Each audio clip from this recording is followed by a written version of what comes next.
Romans chapter 3. What advantage then hath the Jew? Or what profit is there of circumcision?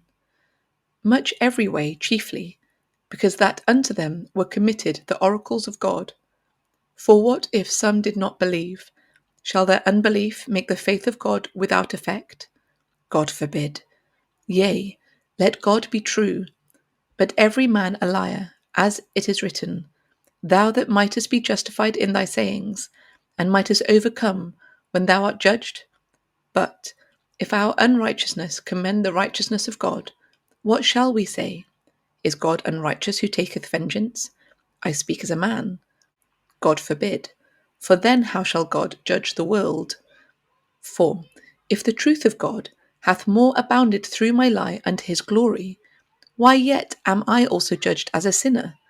And not rather, as we be slanderously reported, and as some affirm that we say, Let us do evil, that good may come, whose damnation is just. What then? Are we better than they? No, in no wise. For we have before proved both Jews and Gentiles, that they are all under sin. As it is written, There is none righteous, no, not one.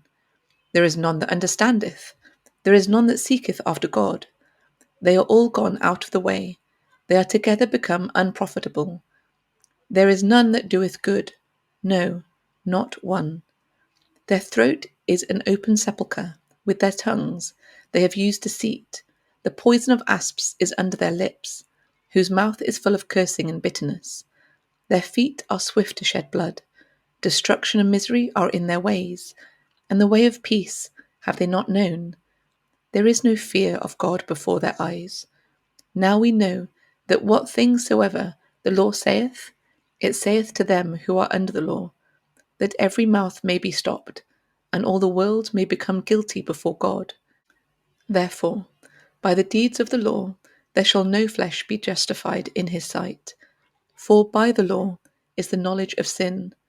But now the righteousness of God without the law is manifested, being witnessed by the law and the prophets, even the righteousness of God, which is by faith of Jesus Christ unto all, and upon all them that believe, for there is no difference.